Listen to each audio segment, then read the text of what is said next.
안녕하세요. 네. 잘 지내셨는가요? 오늘은 조선을 그린 천재 화가 김홍도에 대한 이야기를 함께 나눠보도록 하겠습니다. 오늘 두 가지 이제 테마로 같이 이야기를 해볼 겁니다. 제가 김홍도를 천재 화가라고 했으니 김홍도는 왜 천재 화가인가? 그리고 두 번째는 어떻게 천재가 됐나? 네, 이렇게 두 가지 테마로 같이 이야기를 나눠보도록 하겠습니다. 자, 김홍도는 왜 천재 화가인가? 김홍도의 작품을 보고 함께 이야기 나눠보도록 하겠습니다. 많이 본 작품이죠? 네. 네, 김홍도의 씨름도입니다. 자, 이 씨름도 여기에 지금 사실 이 씨름도는 단원 풍속 화첩이라는 그 그림책에 들어있는 그림입니다. 이 그림책 안에 25점의 김홍도의 풍속화가 들어있습니다. 그래서 이 실제로 크기가 A4지보다 조금 더 큽니다. 생각보다 그림이 작죠? 자, 이 속에 몇 사람이 지금 그려져 있을까요? 3초 안에 맞춰보세요. 1초, 2초, 3초. 22사람이 들어있습니다. 그래도 많이 부르셨는데 생각보다 22명이니까 많이 그려져 있죠. 자, 이 22명이 지금 이제 이 씨름하는 모습을 보고 있는데요. 사실 이날은 특별한 날입니다. 이날 무슨 날인지 혹시 아시겠어요? 네, 단오입니다. 뭘 보고 아셨죠? 네, 부채입니다. 우리 풍습에는 단오날 이제 윗사람이 아랫사람에게 부채를 선물해주는 풍습이 있습니다.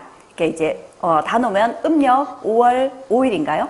그렇죠. 자, 그러니까 이제 더위가 오기 전에 이제 더위 먹지 말고 열심히 여름에도 일하라고 이제 어른들이 이제 아랫사람들에게 젊은 사람들에게 선물로 부채를 나눠주긴 했었죠.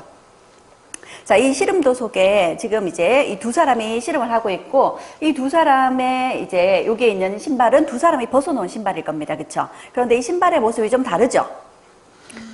신발의 모습이 좀 다르죠? 네. 이 신발은 여기 아래쪽에 있는 신발은 집신처럼 보이죠? 위에 있는 신발은요?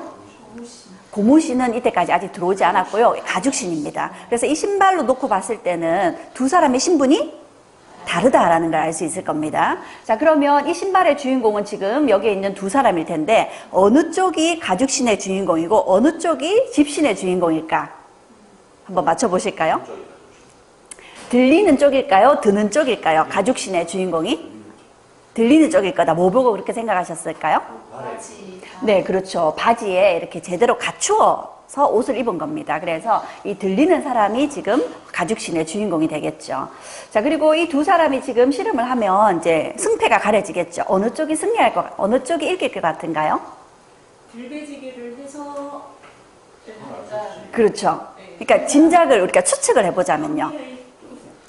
워낙 역동적으로 그림을 그려놨기 때문에 저게 결과가 어떻게 됐을까 궁금해지잖아요. 그렇죠?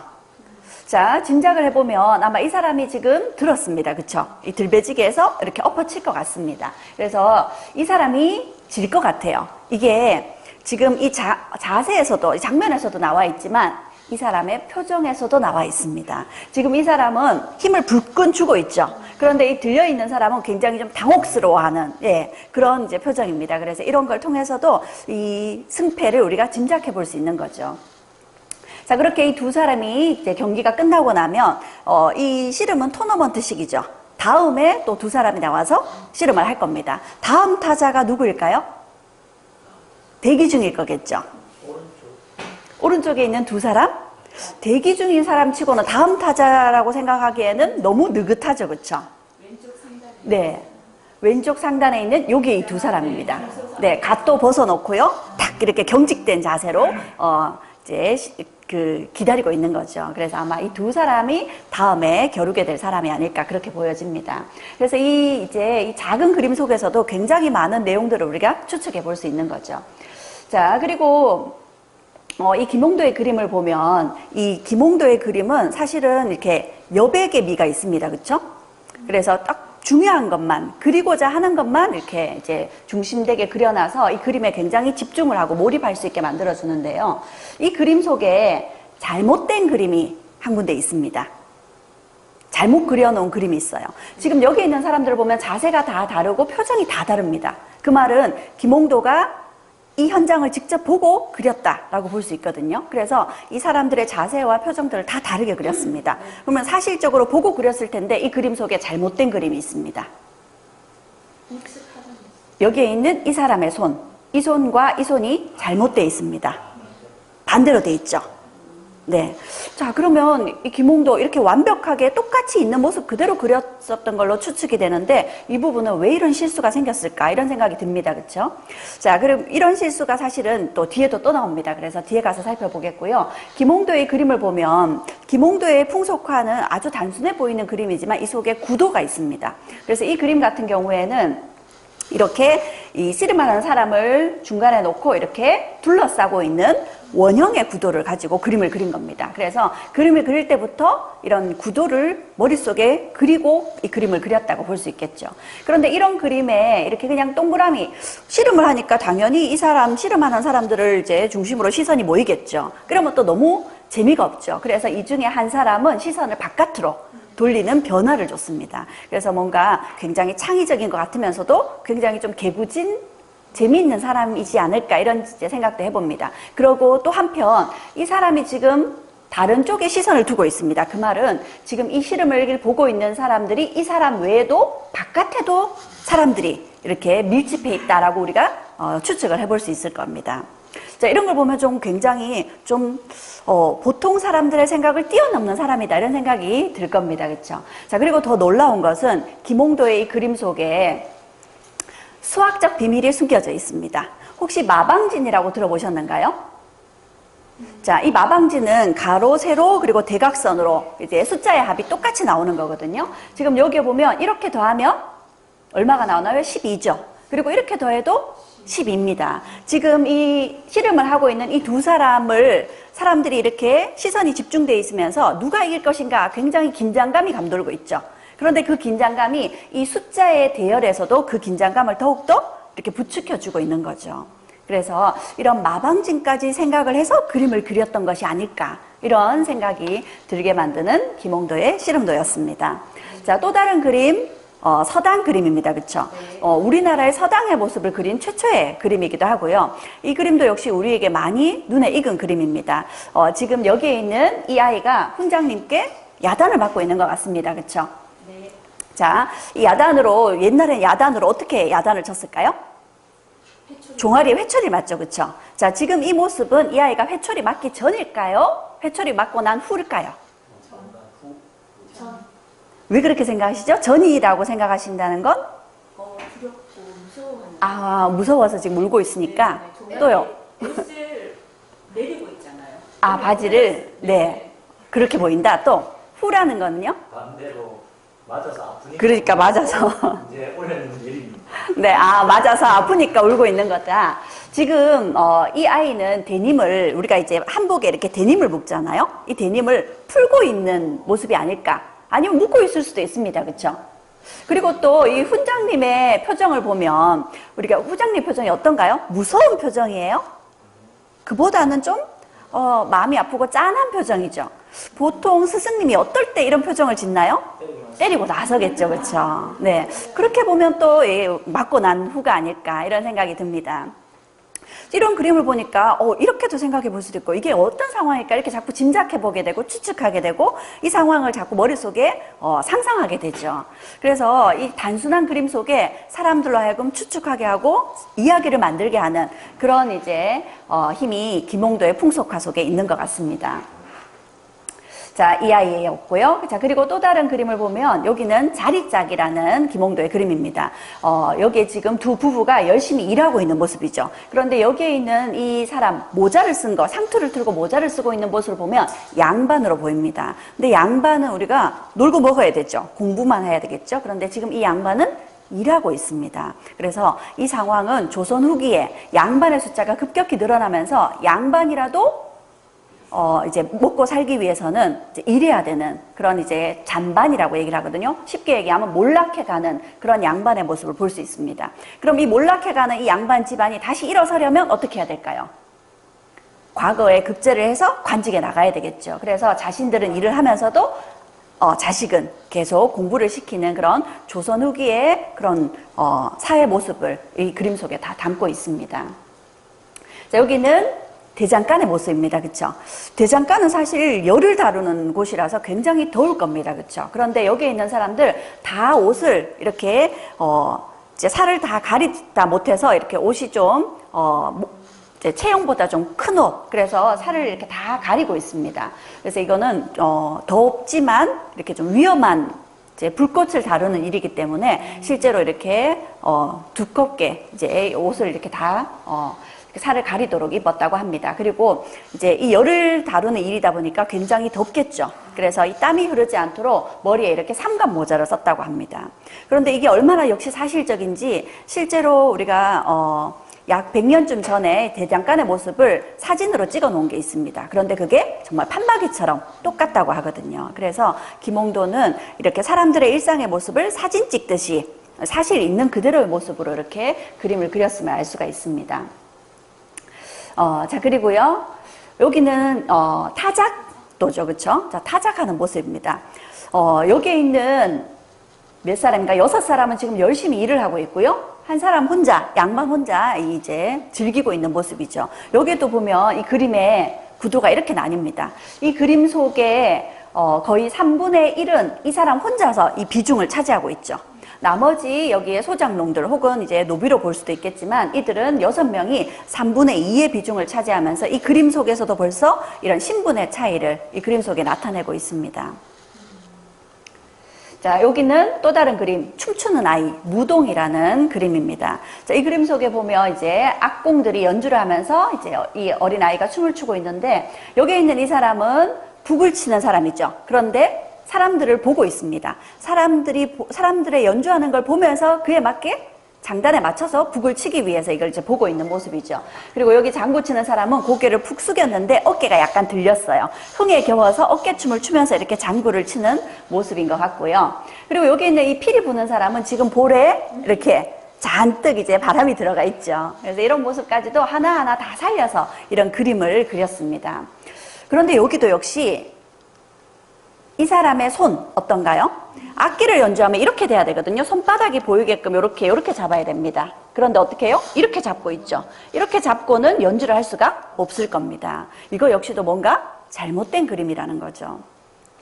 그래서 이 김홍도의 그림에는 이렇게 몇 가지씩 잘못된 그림들이 있는데 제가 뒤에도 하나 더 보여드릴 겁니다. 김홍도는 실제 모습을 있는 그대로 이렇게 그림으로 그렸거든요. 그런데 이런 실수가 이게 그냥 실수일까요? 실수라고 보기에는 이런 그림들이 좀 자주 등장을 합니다. 그래서 실수가 아니라면 뭔가 의도가 됐을 것이고 어떤 의도에서 이런 이제 이런 잘못된 그림을 넣었을까? 사실 정확한 의도는 알 수가 없습니다. 왜? 김홍도를 우리가 다시 만날 수 없으니까요. 근데 이제 짐작을 해보자면 김홍도가 일찍부터 명성을 떨쳤던 그런 화가였어요. 그러다 보니까 그림을 그리는 화공들은 김홍도의 그림을 따라 그리는 이제 그림 실력을 키우기 위해서 따라 그리기도 했었지만 그런 사람들이 실제로 굉장히 많았습니다. 그리고 그 외에 김홍도의 그림을 사겠다고 사람들이 이제 뭐 값비싼 비단이라든지 뭐 이렇게 돈을 싸들고 와서 이렇게 김홍도의 집 문턱이 닳도록 이렇게 사람들이 드나들었다 하거든요. 그러니까 혹시 위작이 나올 수도 있겠죠. 그래서 자신만의 이건 내 그림이다 하는 자신만 알 수 있는 비밀을 숨겨놓은 건 아닐까 이런 생각도 듭니다. 천재 화가라면 김홍도가 우리가 얘기하는 천재 화가라면 그런 이제 생각지 못하는 비밀 코드를 숨겨놨을지도 모르겠죠. 자, 요거는 활속이라는 김홍도의 작품입니다. 이 작품은 지금 활을 가르치는 사람 그리고 활을 배우고자 하는 사람들이 이렇게 그려져 있는데 구도가 이렇게 삼각 구도입니다. 그래서 딱 이렇게 요 사람들에게 시선이 집중되도록 이렇게 그려져 있죠. 그런데 여기에 있는 활을 쏘는 사람 보면요. 우리가 활을 쏘는 사람 네, 왼손잡이입니다. 오, 예리하세요. 그래서 이거 역시도 저 사람은 왼손잡이인가 보구나 하고 그렇게 바로 알 수 있게끔 이렇게 사실적으로 그려 놓았습니다. 자, 이거는 우리가 빨래터의 모습입니다. 그쵸? 자, 이 빨래터에 지금 아낙네들이 이제 치마도 그리고 속바지도 둥둥둥 걷고 지금 열심히 빨래를 하고 있죠. 이 빨래하는 빨래 빵망이를 휘두르는 이런 모습까지도 너무 자연스럽지 않나요? 그래서 이 사람들의 자세, 그리고 이제 이 포즈, 그리고 표정, 이런 게 지금 마치 우리가 빨래터를 보는 것처럼 굉장히 자연스럽고 그런 모습입니다. 그래서 우리가 빨래터라는 것은 사람들이 정말 터놓고 이야기할 수 있고 뭐 아주 편안한 여자들만의 그런 공간이잖아요. 그런데 여기 지금 누군가가 이렇게 훔쳐보고 있습니다. 여기 훔쳐볼 만한 게 뭐가 있을까요? 그래봐야 뭐 허벅지, 종아리 이 정도밖에 보이지 않을 건데 도대체 이 사람 뭘 훔쳐보고 있는 건지 어쨌든 이 사람 훔쳐보고 있고요. 이 사람의 존재 때문에 이 푸근한 빨래터가 긴장감이 알 수 없는 그런 긴장감이 맴돌기도 합니다. 그래서 이런 재미있는 코드들을 숨겨놓은 거죠. 이 그림 속에. 자, 여기에 있는 그림은 우물가의 모습입니다. 지금 우물가에 웬 남정네가 우통을 벗고 몸자랑을 하고 있습니다. 그러면서 우물가에 있는 이제 젊은 아낙네에게 이제 물 한 바가지를 달라고 하죠. 자, 이 젊은 아낙네가 물 한 바가지를 떠주는데 표정이 어때요? 뭔가 좀 싫지 않은 그런 표정입니다. 그렇죠? 자, 그런데 보면 여기 있는 이 사람은 지금 우물가를 지나가고 있고 뭔가 좀 나이가 조금 더 드신 분처럼 보여요. 그에 반해서 여기 있는 두 분은 좀 더 젊은 사람처럼 보입니다. 근데 이 두 분의 저고리를 보면요. 이 두 사람은 지금 저고리가 짧죠. 젖가슴이 보일 정도로 저고리가 짧아져 있습니다. 그렇게 짧은 저고리를 입고 옆에 있는 우통을 벗은 남자에게 이렇게 물을 길어주는 거죠. 그런 모습을 보고 지나가시는 이분이요. 궁시렁궁시렁 아마 요즘 젊은 것들은 하고 욕을 하고 지나가고 있겠죠. 그렇죠?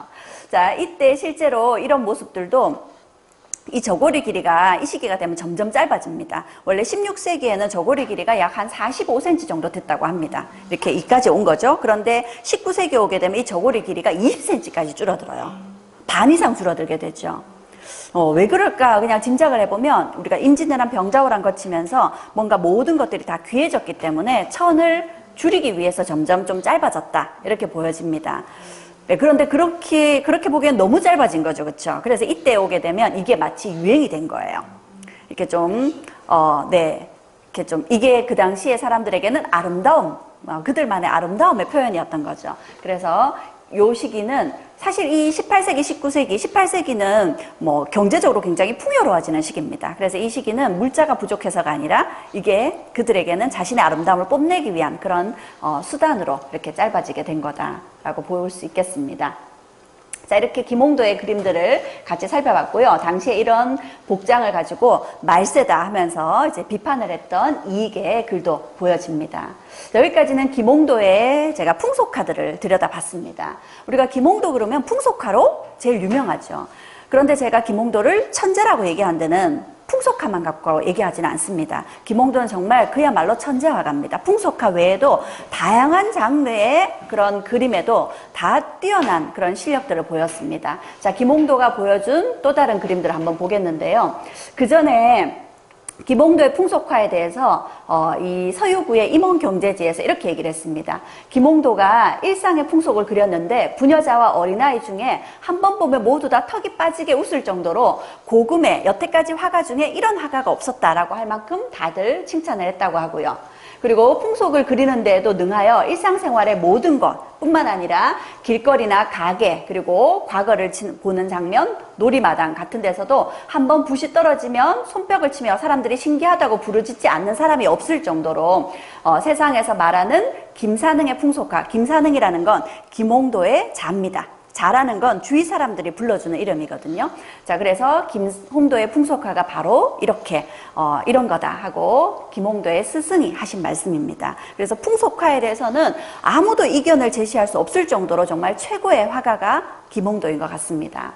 자, 그럼 풍속화 말고 김홍도의 그림을 한번 들여다보겠는데요. 여기에 있는 그림은 행여 풍속도라 그래서 김홍도가 여행하는 길에 만났던 모습들, 그런 장면들을 이제 그림으로 옮긴 겁니다. 그래서 앞에 봤던 그 풍속화보다는 조금 더 구체적인 풍속화고 김홍도가 조금 더 젊었을 때 그렸던 풍속화입니다. 자, 이 풍속화는 이제 김홍도의 스타일, 우리가 알고 있는 김홍도의 스타일하고는 조금 다르다고 볼 수 있겠죠. 자, 이 풍속화 8폭의 병풍으로 그려져 있습니다. 앞에서 제가 보여드렸던 김홍도의 풍속화는 풍속 도첩에, 화첩에 그려져 있는 그림들이었죠. 사이즈가 A4 사이즈보다 조금 더 크다 그랬습니다. 그럼 그런 그림하고요, 여기에 있는 병풍에 그려진 그림하고 어떤 그림이 더 가치가 클까요? 병풍이겠죠, 그렇죠? 이 당시에도 그림을 이제 똑같은 김홍도가 그림을 그렸더라도 그림의 가치를 놓고 보자면 병풍으로 그리는 그림이 가장 높은 가치입니다. 그리고 이제 족자에 그리는 그림, 그리고 그 다음이 이렇게 풍속 화첩, 작은 종이에 그리는 그림, 그리고 제일 어떻게 보면 좀 쉽게 그리는 그림이 부채에 그리는 그림, 요런 이제 순서라고 합니다. 자, 이 풍속, 여기 병풍에 있는 그 행여 풍속도 중에 재미있는 장면 제가 2장면만 보여드리겠습니다. 자, 여기에 있는 이 장면은 지금 고을원님이 행차하고 계세요.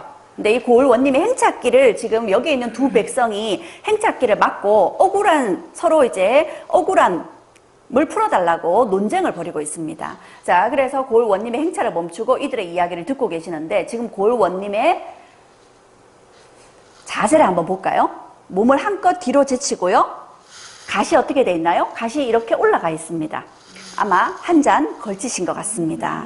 그리고 옆에 지금 기생이 따르고 있죠. 예, 바깥 나들이 소풍을 가서 한 잔 걸치고 들어오는 길이었던 거죠. 우리가 실제 고을원님이라면 고을원님들이 수령들이 해야 되는 일이 굉장히 많습니다. 그 중에는 백성들의 소송을 판결해 줘야 되는 일이 이 원님의 역할인데 이분은 이렇게 술을 한 잔 걸치고 백성들의 소리를 듣고 있는 거죠. 그래서 자, 그리고 또 다른 그림 한번 볼까요? 이번에는 기방쟁웅이라는 이 그림인데 말 그대로 기방입니다. 자, 기방의 안과 바깥을 이 그림 속에 다 나타냈어요. 근데 이 기방 안에 있는 사람 중에 여기에 있는 이 사람을 보면요. 갓 색깔이 다르죠. 갓 색깔이 하얀색, 백립을 쓰고 있습니다. 그 말은요. 상중이란 얘기입니다. 근데 상중에 지금 기방에 와서 놀고 있는 거죠. 네. 그리고 이 사람도 지금 기방에 왔는데 지금 여기 이렇게 두루마기 안에 큰 전대가 돈을 잔뜩 쥐고 온 거라는 걸 이제 볼 수 있겠고요. 자, 그리고 이 기방 바깥에는요, 여기 있는 두 사람, 한 잔이 거하게 됐습니다. 그쵸? 그 두 사람 지금 들어가자, 집에 가자, 이렇게 옥신각신하는 그런 모습도 엿볼 수 있고요. 자, 그리고 여기에 있는 이제, 기녀는 이제 아마 관아에 있는 이제 향리에게 뭔가 좀 이렇게 뇌물인지 뭔지 이렇게 좀 뭔가를 찔러주고 있는 것 같은 그런 모습을 볼 수 있습니다. 그래서 이런 풍속도는 김홍도가 여행을 하면서 실제로 만난 모습들을 이렇게 그려놓은 풍속한데요. 좀 사회를 풍자하는 그런 이제 면모를 볼 수 있습니다. 자, 그 밖에 김홍도의 또 다른 그림을 보면 사실 김홍도가 가장 자신 있는, 가장 즐겨 그리던 그림은 풍속화가 아닙니다. 김홍도가 가장 즐겨 그리던 그림은 신선도예요. 신선을 그리는 겁니다. 단원의 신선 그림은 후세의 길이 이름이 전해질 만하다. 그렇게 단연 최고다라고 역시 스승이셨던 강세왕 선생님이 얘기하셨습니다.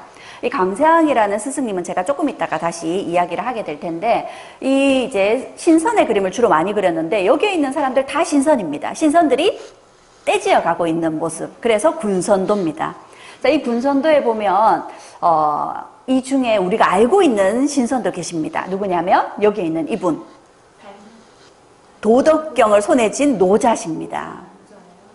그럼 이 당시에 이런 신선도 그림이 많이 그려졌었는데 그거는 왜 그럴까? 이게 유행이었습니다. 우리가 18세기에 상업이 발전하게 되면서 굉장히 경제적으로 풍요로워집니다. 그러면 사람들은 먹고 살만하니까 그 다음 뭘 원할까요?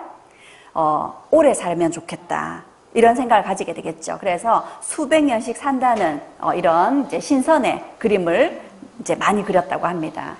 자, 그리고 이 김홍도는 신선 그림을 얼마나 잘 그리고 얼마나 좋아했는지 당시에 임금이 갑자기 신선 그림을 한번 그려보라 하고 주문을 했습니다. 자, 그러자 그 자리에서 바로 소매를 걷어붙이고 이제 그림을 그리기 시작하는데 불과 몇 시간 만에 이 바다 위를 걷고 있는 그런 신선들의 모습을 이렇게 멋지게 그려냈다고 하죠. 실제로 그 당시에 왕의 눈앞에서 그렸던 그림은 남아있지 않지만 이와 비슷한 이제 신선들의 모습들이 이제 김홍도의 그림으로 남겨져 있습니다. 그래서 우리는 풍속화가 최고가 김홍도 이렇게 생각했는데 실제로 김홍도 자신에게는 최고로 자신 있는 그림은 바로 신선도였던 거죠. 자, 또 다른 김홍도의 그림에는 산수화, 우리가 풍경화라고 얘기할 수 있는 이 산수화에 있어서도 김홍도가 둘째가라면 서러울 그런 인물이었습니다. 우리가 이 산수화가 제일 유명한 것이 겸재정선의 산수화죠. 그렇죠? 그런데 이 정선의 진경산수화를 어떻게 보면 정선이 진경산수화를 개척했다면 김홍도는 그걸 완성한 사람이다. 이렇게 볼 수도 있을 겁니다. 그래서 여기는 금강산에 있는 총석정의 모습을 그림으로 그린 겁니다. 이 금강산은 김홍도가 40대 때 정조의 특명을 받고 다녀왔습니다. 사실 정조 임금은 금강산을 가보고 싶어도 갈 수가 없죠. 왕이 뭐 가고 싶다고 해서 여기까지 갈 수가 없으니까 이제 정조가 특별히 금강산에 가서 금강산의 절경들을 그림에 담아오라 해서 가서 그려왔던 그림이고요. 이 총석정을 나중에 좀 더 시간이 지나고 다시 그린 그림이 여기에 있는 총석정도입니다. 그림의 화풍이 약간 좀 더 원숙해진 그런 모습을 볼 수 있는 것 같습니다. 자, 그리고 김홍도의 또 다른 산수화로 이제 도담삼봉이라는 여기 이제 정도전의 호가 여기서부터 비롯됐죠. 자, 여기에 도담삼봉의 모습도 김홍도의 산수화로 유명합니다. 그리고 그 밖에 이 단양 팔경 중에 하나가 도담삼봉이죠. 그 중에 김홍도가 가장 신경을 써서 그린 단양 팔경이 여기에 있는 사인암을 그린 그림입니다. 이 그림은 김홍도가 1년을 고심한 끝에 붓을 들었다 해서 아주 절경으로도 김홍도의 그림으로도 유명하게 남겨져 있습니다. 이렇게 김홍도는 산수화에 있어서도 최고였던 그런 이제 걸 자랑했고요. 그리고 김홍도는 탱화도 그렸습니다. 우리가 불화하고 탱화는 같은 말로 쓰는데요. 이렇게 부처님 뒤에 그려놓은 그림을 우리가 불화라고 합니다. 자, 이 불화도 김홍도의 불화는 알아준다고 합니다. 근데 이 불화는 기존의 불화하고 좀 달라요. 부처님들의 생김새가 굉장히 입체감이 있죠. 광대뼈가 이렇게 드러날 것 같은, 드러나 보이는 이런 명암법이 사용이 되어 있습니다. 그리고 여기에 뒤에 있는 사람들은 작게 그리는 원근법도 들어가 있어요. 그래서 이 그림은 실제로 김홍도가 정조의 명을 받아서 청나라를 다녀와서 청나라의 그 당시 서양의 그림 그리는 화법을 이제 영향을 받아와서 최초로 불화 중에서는 서양의 기법을 이제 처음으로 사용했던 그런 그림이기도 합니다. 자, 이렇게 탱화까지 김홍도의 그림은 미치지 않는 곳이 없었고요. 특히 이 탱화는 정조의 아버지 사도세자를 기리기 위해서 직접 만든 절 용주사의 이제 후불 탱화입니다.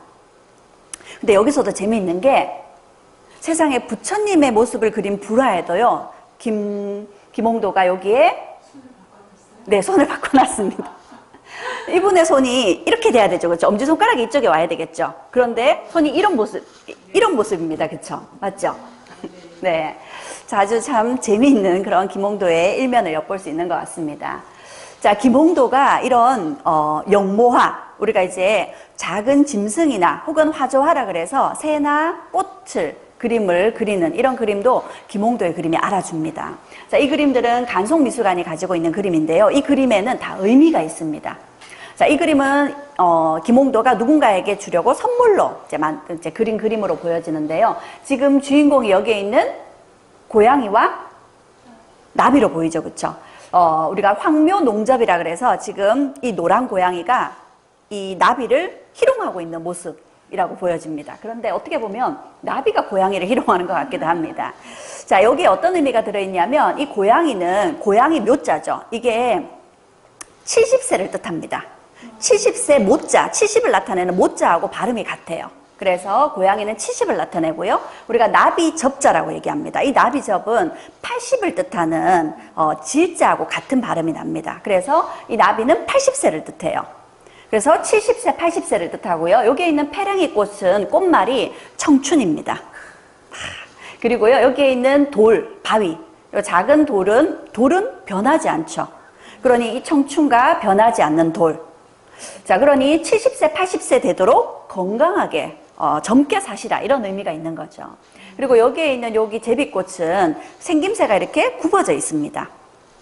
우리가 등끌개를 닮았어요. 이 등끌개가 있으면 내가 원하는 대로 다 긁을 수 있죠. 여의라고 부르는데 내 뜻대로 된다, 이런 의미가 있습니다. 그래서 70, 80까지 젊게 사시면서 뜻한 일 다 이루어지시라.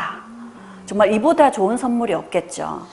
자, 좋은 바램들이 다 들어가 있고요. 비슷한 그림으로 여기에 있는 해탐노화라는 이 그림도 의미가 있습니다. 여기에는 우리가 이제 과거에 급제를 하면 이제 임금님이 특히 장원급제 같은 걸 하면 임금님이 어사주를 내립니다. 어주를 내리세요. 그리고 고기를 함께 하사합니다. 그 고기, 임금님이 내리는 고기를 고기 려자를 쓴답니다. 그리고 여기에 있는 갈대도 이제 갈대 로자를 쓰는데 이게 발음이 같대요.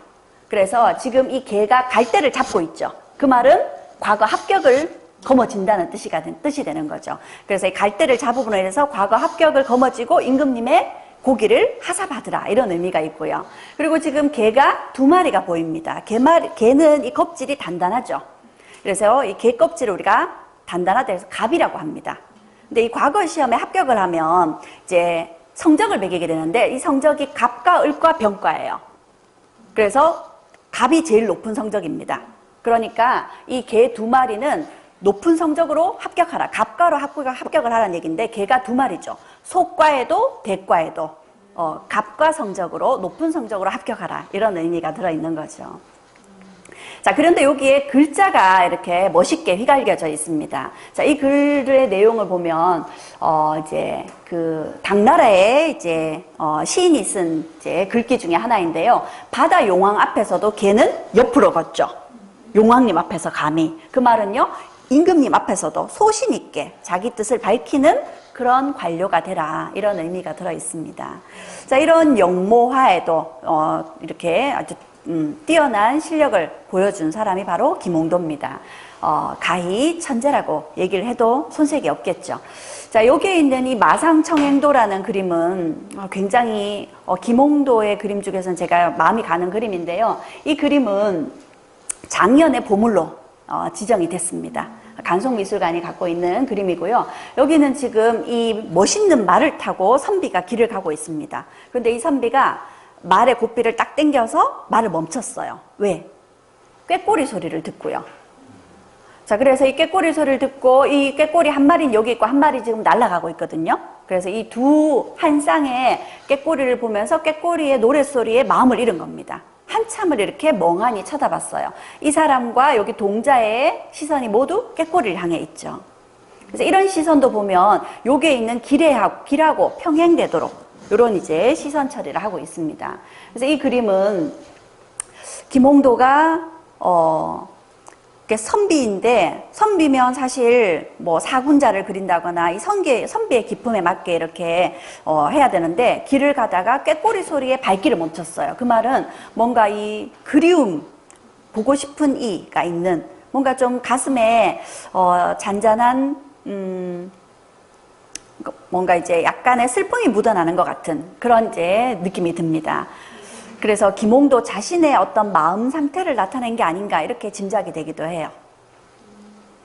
자, 그렇게 김홍도의 그림들까지 모두 살펴봤습니다. 그런데 김홍도가 정조의 남자이기도 했습니다. 그래서 많은 기록화들을 남겼어요. 그래서 정조가 화성 행차를 할 때 그 모든 기록들을 남겨놓은 게 원행을묘 정리일궤라는 이런 이제 모두 10권으로 된 이제 책을 남기기도 했습니다. 여기에는 한 권에는 그 행사에 그림이 다 그려져 있고 나머지 총 8책인데 나머지 7책에는 세세한 기록들이 다 들어 있습니다. 자, 이런 기록화에 또 기록화라는 건 왕실에서 하는 큰 행사이기 때문에 나라의 중요한 일을 이런 그림으로 함께 참여를 한 거죠. 자, 이런 그림들 중에서도 김홍도가 정조의 화성행차를 따라가서 이 그림들 8폭 병풍으로 그린 그림이 있습니다. 자, 이 8폭 병풍 중에 역시 제가 잠깐만 몇 장면을 보여드리면 여기에 있는 이 장면은 마치 위에서 항공 촬영을 한 것 같지 않나요? 그렇죠. 드론이 없었을 텐데, 맞죠? 그래서 아주 김홍도의 이렇게 그 행사 장면을 한눈에 이렇게 볼 수 있게끔 그런 이제 김홍도의 기질을 또 엿볼 수가 있고요.